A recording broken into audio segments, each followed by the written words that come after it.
I'm long range. Me and the team on the same thing. Stayed down, never switched up. Only thing changed was the game. I'm in the zone now. Nothing can change what we on now. When I pull up, know it's going down. Foot on the gas, ain't no slowing down. Aiming for greatness, no settling. Kick down the doors, they won't let me in. Taking no L's, yeah, I gotta win. Watch me kick down the doors, they won't let me in. Who running the game now? Foot on the gas, can slow down. No, my team, we holding it down. We know we running it now. Watch the game change. Watch the game change. Watch the game change. Watch the game change, yeah.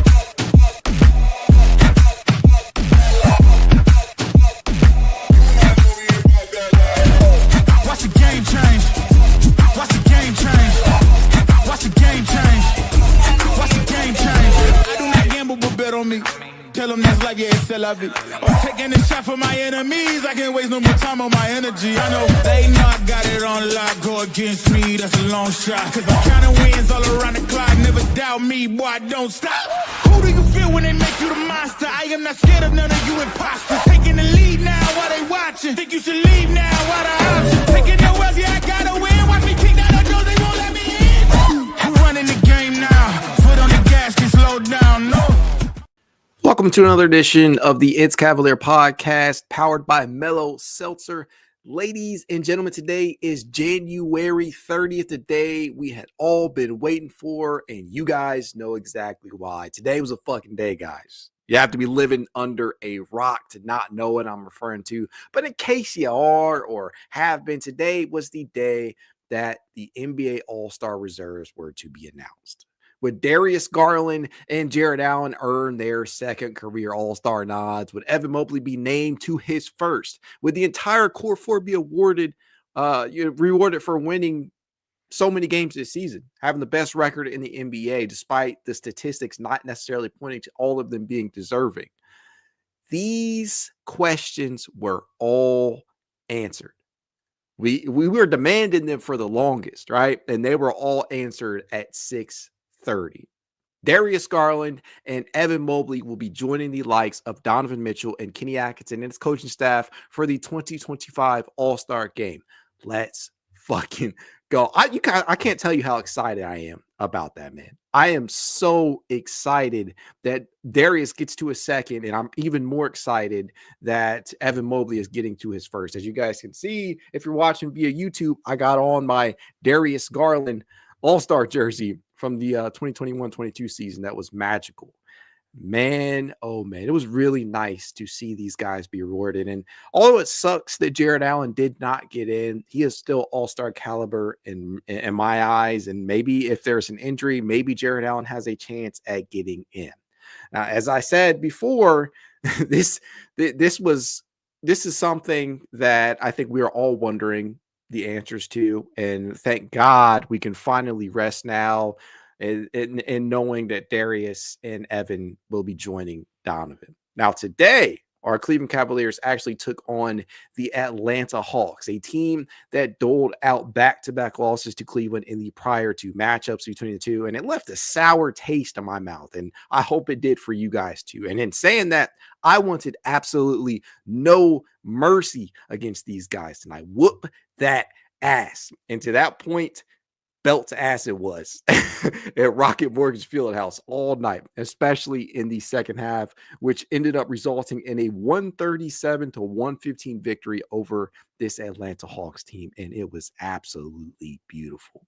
It was absolutely beautiful. Now, coming into this one, I'm going to keep it 100. I'll be transparent. The Hawks are down one of their best two players. That is none other than Jalen Johnson. This is a pretty huge loss for Atlanta, someone who was on track to make the All-Star game himself as possibly a reserve. He was averaging 18.9 points, 10 rebounds, 5 assists, and was shooting 50% from the floor. And he was lost to a torn labrum and will miss the remainder of the season.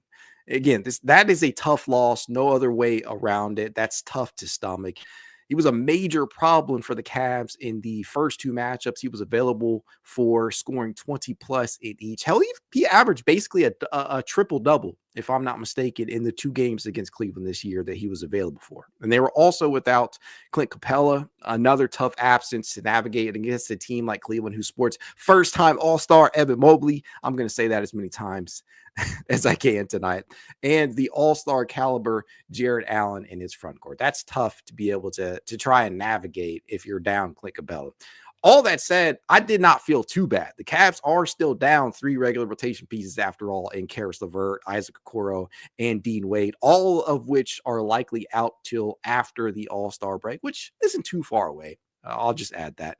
From a game playing standpoint, Atlanta is a team that likes to get a ton of its work done within the painted area, where they score the NBA's 4th most points in the paint with 53.9 points per game of that variety. And a lot of that comes via the dribble penetration that a Jalen Johnson or a Trae Young offer you. It's a key reason why they are 3rd in the league in total free throw attempts with 23.7 free throw attempts per game, and they are 2nd in makes. They draw a lot of contact. And that's a pretty sizable difference if you are wondering, compared to Cleveland, who is ranked just 23rd in free throw attempts and 20th in makes, respectively.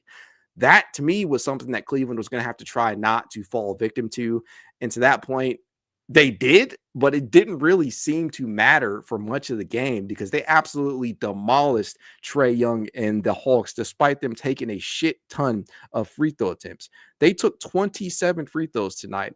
16 of those came in the second quarter alone. It was absolutely abysmal. And mind you, it's not like that was the occurrence all night. They kind of got to the line after they managed to get the Cavaliers in foul trouble in the second quarter. But after that, it was really just belt to ass the rest of the way. And there were 2 players tonight that really kept Atlanta into it. That was DeAndre Hunter, who would finish with 25 points on 6 of 13 from the field, including 1 of 7 from 3-point range. Now, DeAndre Hunter is the NBA's leading bench scorer. He is in the mix, if not the outright leader, up there with Peyton Pritchard and our own Ty Jerome for 6th man of the year. And I think you would be hard pressed not to probably give it to him, as much as we harp on Ty being the guy in that regard. You have to acknowledge how good that DeAndre Hunter has been for this Atlanta Hawks team. And with Jalen Johnson being out for the remainder of the year, his role is probably going to elevate even further. So I think that he has a really, really good chance at winning that award. And he was a very big reason earlier on that they were able to keep in it. I mean, I'm not mistaken, he actually helped Atlanta go on a run to end the first quarter. He scored 10 straight points for Atlanta, but it still wasn't enough as Cleveland outscored Atlanta 39-29 in that first quarter. And the catalyst behind the production for the Cavaliers was Ty Jerome. Just this dude, he could legitimately, in my opinion, start on a number of teams right fucking now. He is that good. We're lucky to have this guy who is, he's a breath of fresh air anytime he enters the game. It just feels like he's playing at a different pace and he just does what he wants out there. And it often results in good possessions for Cleveland. Now, in his 26 minutes of action, Ty Jerome would finish with 20 points, 6 assists, a very efficient 9 of 11 from the field, including 1 of 2 from 3-point range. It's insane the level of production that this dude can give you when it's not necessarily coming from the 3-point line. It is a lot of dribble penetration, a lot of dribble drives. That floater is being used a lot. He's getting out in transition. He's hitting crafty layups. He's doing a lot of his work inside the, inside the 3-point line. And that, to me, that perfectly sums up what he can bring to the table. He is so multifaceted. We know he is an amazing shooter. However, we know that he is a crafty finisher. We know he's a high-level facilitator when he wants to be. He's a pretty damn good cutter. He's opportunistic defensively, racking up a ton of steals and deflections out there. He's just a very, very well-rounded guard. And again, I say this again, I think that he could legitimately start on a number of teams. So we are very lucky to have him in this insanely stacked guard rotation that sees 2 all-stars, 1 starter in Donovan, 1 reserve in Darius. This is just a stacked guard rotation. It truly is. But Ty, he was magnificent tonight, just like he was the other day against the Miami Heat. And he had his season average in points like early into the second quarter. It's just crazy.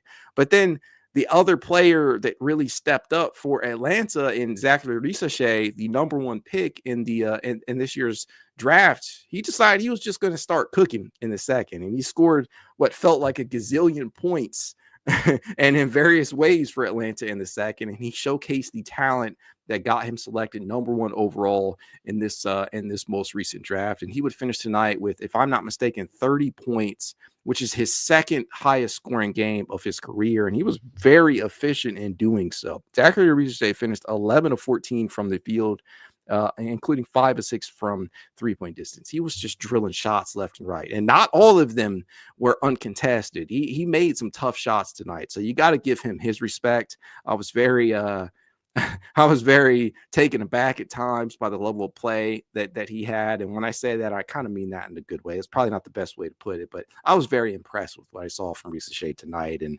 props to him for stepping up in the absence, in the void that Jalen Johnson kind of leaves behind. And if there is one silver lining to the Johnson injury, is probably the elevation of guys like Risacher, who's probably going to get a sizable increase in touches. So it looks like he's making the most of them. And this is probably not going to be the norm for him, but tonight was a wonderful performance from Risacher. So you got to kind of give it up to him. With that being the case, there were some really, really head scratching calls in that second as well.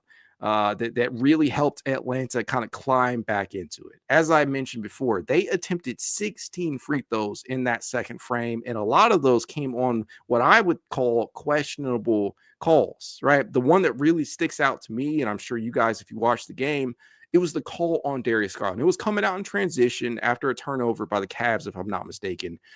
Trae Young gets the ball. Darius Garland, walks him down, runs him down, whatever, what have you, in the right corner. Trae Young, he's out there ISO'd against Darius, and the grifter that we know that Trae Young can be started to show, and he drew a foul on DG. Just that the motion that this guy is it is not a basketball motion, in my opinion. But the foul was called, and he was rewarded for it, and Darius almost got hit in the chops again. And I'm just so damn tired of seeing that shit happen.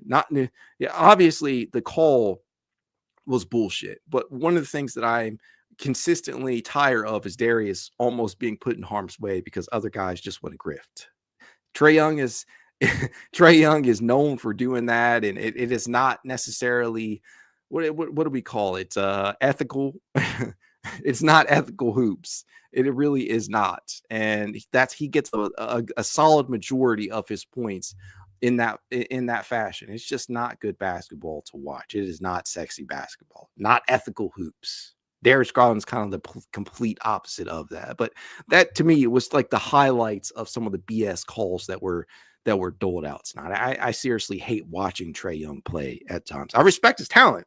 Hell of a player. Hell of a facilitator. He's leading the league in assists right now. And I will go as far as to say I do feel like Trae Young absolutely got snubbed in the All-Star reserve selections tonight. I thought that he should have probably made it in over Tyler Herro, but what do I know? I'm not a coach. The coaches rewarded Herro. They did not reward Trae Young, and I'm not going to go against it because they voted in Darius and Evan. So I'm not going to complain at all. But I will say I do feel like Trae got snubbed. That is the only good thing I will say about Trae Young tonight. And that foul grifting helped Atlanta outscore Cleveland 34-32 in the second in the second frame. And though Risacher was once again a menace to begin that third quarter, the Cavs were able to answer his scoring punches with triples galore. Donovan Mitchell and Max Strus, who drilled back-to-back trays in that frame from the right corner, were there to put the Hawks back in their place, frankly. They went on an 8-0 run, and the transition look from Donovan to Max, that was just awesome. It was in the right corner, both of them coming in the right corner, by the way. But Max, when he is on, he is on. In my opinion, Max Strus is one of the more valuable players that the Cavaliers have that is not in the core four because of how hot they can get, how much of a facilitator, a secondary playmaker that he can be, how much of a how good defensively he is, despite being basically playing up the position at this point in his career. He can start at the 2. That's probably his more natural position, but he starts at the 3 for the Cavaliers, considering that Donovan and Darius are playing the 1 and the 2. So credit to Max for the versatility that he brings to the table. But yeah, it was really nice to see him start to drop some shots, because he hasn't necessarily had the smoothest beginning to the season, considering the injury and how much time he missed. So he's starting to look like himself more and more. That's what I'm trying to say. That said, what I will also say is that Cleveland was a little careless with the basketball in that second half, at least to open the third, and it absolutely aided Atlanta in sticking around at points, who managed to go on an 8-0 run to close the gap as close as 78-90 before a Darius Garland field goal put him back up by 14, which was then followed up by a George Niang triple off of a wonderful baseline feed from Darius Garland to put them back up 17. And Donovan comes back down, drills a triple, and then forces a turnover, or should I say, Sam Merrill forced a turnover, leading to a Merrill layup. And at that point, the game was essentially out of reach. It was over. Cleveland forced multiple turnovers, leading to very makeable baskets on the other end. And suffice it to say that they outscored Atlanta big time, 39-21 in the third quarter. This team, despite playing the second leg of a back-to-back, absolutely put belt to the proverbial Atlanta ass tonight. And the cherry on top of that was Darius Garland outplaying Trae Young on the night in which many, including myself, believe that Young might be motivated enough to go off, because, again, I think that he was admittedly snubbed from the All-Star game. And he did not. Trae Young absolutely struggled tonight. He put up his assist. He always does. But he would finish tonight with a very poor shooting percentage, was 5 of 16 from the floor, including 2 of 8 from three-point range. Will finish tonight with 15 points, 10 assists, and was a -9 in 32 minutes of action.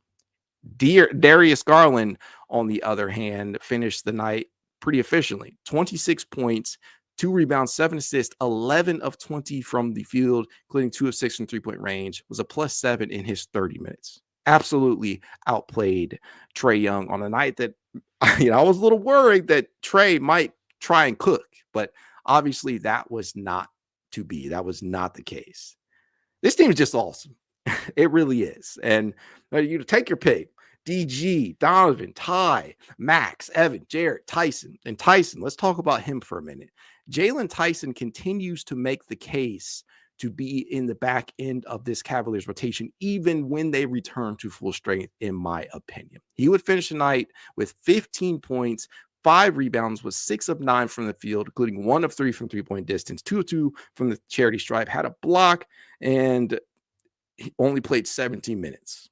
Some of that production came over in the fourth, when the game was already over, and it was basically garbage time production. But what he brings to you from a rebounding standpoint, what he brings to you, especially on the offensive glass, what he brings to you from a defensive standpoint, that to me is enough to possibly earn him rotational minutes over a Sam Merrill if you're struggling to shoot the ball, over a George Niang if his shot isn't falling, because Lord knows George Niang is not a great rebounder. And at his size, Tyson is.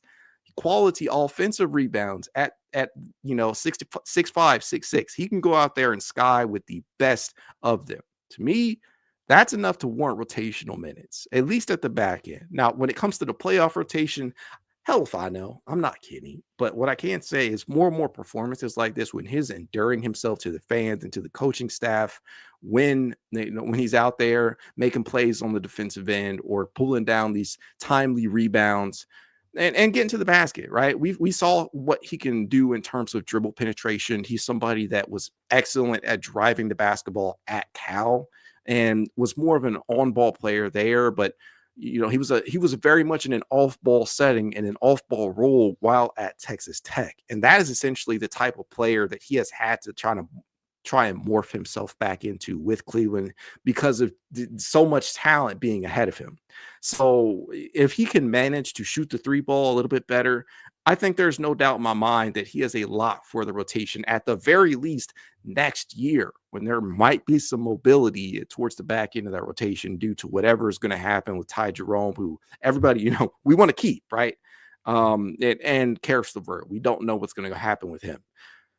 Who knows? But Tyson, he continues to prove that he was worthy of the draft selection that they got him at. And these are 2 back-to-back quality performances where he's actually played real, live, like meaningful minutes. And I was very, very impressed with him in both of these performances.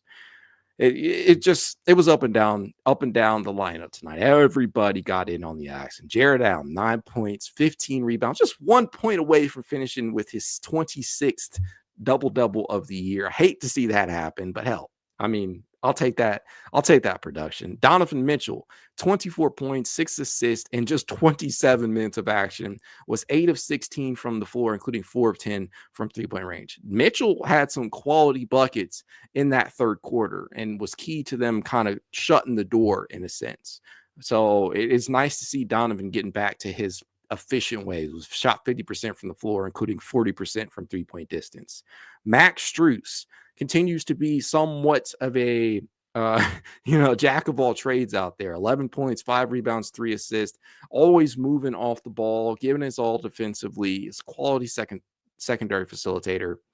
And in his 21 minutes of action, I thought that he was genuinely impactful. You just love it. We already discussed Ty Jerome. There's not much else that I can say about him that has not already been said. He, to me, again, could start on a number of teams right now and is looking like an all-star off the bench at times for this Cleveland Cavaliers team that's absolutely stacked. I mean, everybody came to play tonight. Even Sam Merrill made some plays, especially on the defensive end, where he forced a few turnovers, got 2 steals tonight, dished out a couple of nice assists, and even Niang, right? 2 of 6 from the field, but he did finish with 10 points. Was a plus 25. George Niang had the highest plus minus of any Cleveland Cavalier that saw the court tonight. Let that sink in. Plus 25. And I know plus minus is a finicky stat. You got to take it with a grain of salt. But Niang was solid in the time that he gave the Cavaliers tonight in his 18 minutes. And I think the problem with George Niang at times, especially in matchups like this, they do not favor him. And had Atlanta had a Jalen Johnson available to them tonight, this would probably not have been a George Niang game. He probably would have seen fewer minutes. But when you don't have to deal with some of the length and size that this Atlanta team can throw at you, George can actually be a serviceable player. And he had a solid night. But, man, this was just such a great performance from top to bottom. And Cleveland has now delivered some very, very dominant victories as of late. I love to see that. And with that being said, let's dip into the chat, shall we? Talking and Grubbin Media says, congrats to DG and Mobley for making the All-Star team. Let's fucking go. Mobley for his first time. Well-deserved. Darius Garland for his second. Well-deserved as well. What else can I say about these guys that I haven't already said? Darius Garland, there is a case for him to be made for him being the Cavaliers' most impactful player of the season. The production that he has given the Cavaliers, the orchestration from an offensive standpoint, to me, that absolutely is been the engine for the Cavaliers this year. I know the development that Mobley has shown, especially from three-point range, that's the talk of the town, and he got his all-star recognition, and that's lovely. But Darius Garland, man, he has truly been the orchestrator of this offense, the true the head of the snake this year. And I think that was the way this is playing out in a way that not a lot of people saw, right? A lot of people prior to the season thought that this might be Evan Mobley's year to shine, right? And it has been, obviously, but if you had Darius Garland looking like Cleveland's best player at times this year on the bingo card, I don't know what to tell you. I don't think a lot of people had that. John Batia says, great game, even though the refs were Chiefs refs in reference to the Kansas City Chiefs, who a lot of people theorize and speculate have the refs in their back pocket. Dilligan says, I agree. Go Cavs. AC, Austin Carr reference. Umano_2 says Sam block Hunter. That's something. Despite poor offensive game, he knows how to be impactful. See, this is the constant conversation surrounding a player like Sam Merrill. He's not just a shooter. When the shot's not falling, and make no mistake, it has rarely fallen this season. You could probably count those games on your hands this year for him that he's actually been a good 3-point shooter. But when he is not shooting well, he generally brings other things to the table, whether that be on the defensive end, as you saw that tonight on multiple possessions in which he was hounding the ball handlers and forced a couple of different turnovers, whether he is facilitating out there or he's cutting to the basket, generating some hockey assist out there for other guys. Sam definitely makes his presence felt. It's just that when his shot is not falling, it can look really ugly. D. Jackson says Evan Mobley poster was amazing. Yeah, that was something. That is in the picture for the pod on the right hand side, if I'm not mistaken. I think I included that. But that dunk, man, that was just full force. It shows you the confidence that he now has. I think that came over Krejci. I think that's his name. I don't know how to pronounce it, but just a wonderful dunk. Momo says, always hated Trae. He's not fun to watch. I hate and despise the way that he plays, but I respect how talented that Trae is. Walker Nakahara says, Trae a bum, dirty ass player.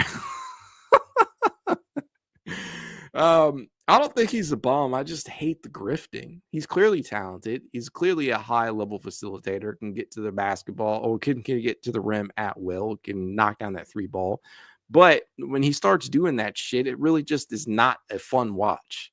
D. Jackson says, so we got our get back on the Hawks from the last time we played. Absolutely. They gave us back-to-back L's. And again, it should be noted that Jalen Johnson was available for those matchups. That was a huge piece for them. He basically put up a triple-double in 2 games against Cleveland. I think 21, 9, and 7 is what he had averaged against Cleveland in those 2 games.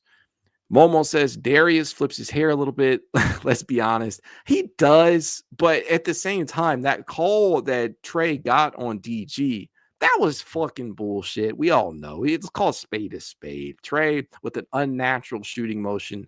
And I know that is just the way that the game is played this year, and the refs typically tend to reward that. And Cleveland has been guilty. Like Donovan and Darius, they're all guilty of doing it. Some are just more guilty than doing it than others. John Montilla says most of these fouls were legit. I think a lot of them were, but some of them really kind of pushed it. That Trae one was a perfect example of that. John also says Strus, Jerome, Levert, and we really need a backup big. Absolutely. This team's by no means perfect. There are still some holes. We definitely need a true, reliable third big to be able to turn to. You don't want to have to rely upon Dean Wade's health because that's basically your third big. You don't want to have to rely upon George Niang playing heavy postseason minutes. You can't really rely on Tristan Thompson unless it's a very specific matchup and in small spurts. So you have to address that situation in the front court if you are Kobe Altman. And I think he'll do that on the buyout market if there's nothing to be had around the deadline.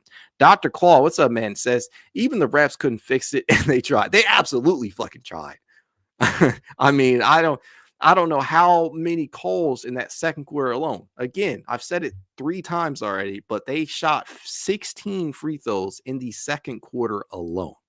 That don't sit right with me. Momo says, what's Wade's injury timeline? I think when Chris Fedor dropped the article on it, he said that Wade could be out. He was going to be reevaluated in 2 weeks when the article dropped, but it really translates to after the All-Star break, if I'm not mistaken. John Bontia says forever. I'm assuming that's in regards to that. Wade is just not a very, he's not consistently healthy. And that's what worries me about having to rely upon him in any postseason rotation. It's something that is worrisome. I have to admit. Claw says Tyson was great tonight. Completely agree. He is showing me that he is a guy that is fully capable of giving you quality rotational minutes. Quality rotational minutes at the back end. And I think you can make a realistic argument that Tyson could be that 9th or 10th guy on a lot of nights. Lockdown publication says Sam Merrill is not a reliable shooter. This season he hasn't been. I'll keep it a buck. I'll keep it 100. Sam Merrill has not been a reliable shooter this year. The problem with Sam Merrill is that the problem with giving him minutes is that when that shot is not falling, it can look really ugly. But as I said before, he does some of these other things that kind of render him an asset, especially when Karras and Isaac and Dean are out. Who else are you going to turn to? The team clearly does not trust Amani Bates yet. They clearly can't rely upon Luke Travers because Travers is still nursing an injury himself. JT Thor I mean, JT Thor is also a developmental piece. And so there aren't a lot of options to turn to. So yes, Sam is still seeing the court, and there will be nights in which he makes a couple of good plays. He did that tonight on the defensive end. He made some quality passes to his teammates, and despite the shot not falling, you still can get some value out of Sam. But to respond to that, yes, Sam has not been a reliable shooter this year. Elliot Clausen says, didn't think Nance looked that good tonight. Yeah, Larry is clearly not the same player that he once was, but Larry would still, in my opinion, on this Cleveland Cavaliers team, be theoretically the perfect third big. Perfect third big. I don't think that Atlanta is going to allow him to be available due to what happened to Jalen Johnson. With that Johnson injury, I just think there are either two ways they're going to go with this. They're either going to try and trim some of the proverbial fat, as I mentioned in the last stream, or they're going to hold on to Larry and hope that he can continue to fill the void that Johnson has left. Now, Larry, 15 minutes tonight, scoreless, 5 rebounds, 0 of 5 from the field, was a minus 16. Not the best game for Larry, but I think if you surround Larry with the type of talent that the Cavaliers could, I think it could absolutely be a beneficial addition. But I don't see Larry being acquired unless it is a buyout. And I suffice to say, with what happened to Jalen, I just don't think that they're going to be putting him on the open market. Momo says, is there a Euro out there that we could get for a backup big? Not to my knowledge. Now that would be, somebody that's dependable come the postseason. And that's the problem right now. The buyout market is going to be slim pickings. That's why you hear stuff from Brian Windhorst about guys like Ben Simmons or Lonzo Ball if they're bought out, because they have NBA experience, they have playoff experience, at least in the case of Ben, and you're going to be throwing a dart at a board for anybody you bring in. Nobody would be a lock to make the playoff rotation. So that's why a lot of people believe, hey, it is either Cam Johnson or bust in most cases. I just don't see a lot of moves out there that would definitively push the Cavaliers over the top. But yeah, I mean, I see the people down here saying, oh, no Ben Simmons, stuff like that. We already talked about that last night, so we don't have to dive into it. But all I'm going to say is this: beggars can't be choosers. That it's as simple as that. People are down here complaining about George Niang most nights and his inability to rebound the basketball, his inability to defend. At the end of the day, you have to take what you're saying into consideration. We can't sit here and complain about not having big guys available out there, especially at the wing, or at the backup big. And then when somebody makes a suggestion, you complain about that when you don't really have a lot of options in the first place. It's just the reality of the situation the Cavaliers find themselves at. And then there's the tax implications of it all, right? The Cavaliers, they're about $1.6 million over that threshold. I think it would behoove them to make a small move at the very least to get under that tax line, but time will tell. I think Kobe Altman will, but these things are tough to speculate on. Boogie Cousins, nah, I'm good. Good on that one. We talk about toxicity, or we talk about guys who just cannot provide impact. Boogie Cousins ahead of Ben Simmons? No. This name always throws me off. Wu Nakahara says, nah, Simmons toxic AF. I don't think so. I think that you hear a lot of the stories about him, obviously, but he's played a decent amount of games this year, still averaging about 7 assists out there. He has some odd ass stat lines, like 7 points, 5 rebounds, 7 assists. It's so weird, but he's obviously not a floor spacer. I don't know. There are not a lot of options. That is all I'm trying to say in regards to that. And the Cavaliers have some decisions to make, but at least for one more night, the Cavaliers look dominant as hell. Dominant as hell. Everybody got in on the action. I think that Kenny Atkinson and company should feel really, really good about the place that they are in. They're not perfect. They still have flaws that can be exploited. People are going to talk themselves into, big wing or bust for this Cavs team. We all know that that is an issue. We all know that they need a third big, but they should still feel really, really good about the direction that they're heading in. Best record in the NBA. 3 All-Stars, coaching in the All-Star game. Well, Kenny Atkinson and his coaching staff will be hard not to feel really good, despite some of the flaws that this team still clearly has. We shall see, though. Talking to Grub Media says Simmons is an offensive liability, can't shoot, and he needs the ball in his hands. See, this is where I push back on that. On a team that has so many good off-ball shooters, one of the things that Kenny Atkinson stressed this year in this offseason was, hey, let's put the ball in Evan Mobley's hands and let him not force feed. Let him orchestrate the offense. Let him get Darius Garland, Donovan Mitchell, Ty Jerome, Max Strus more and more off-ball opportunities. There is a situation in Cleveland right now that would kind of alleviate some of the issues in Simmons' game. It is not a doubt in my mind that his ability to drive and kick out there to those shooters could be an asset. His ability to defend. He's still a pretty good defender, still a pretty good rebounder. Don't give me offensive liability. Yes, I know 4 on 5. That's what people love to say about Ben Simmons.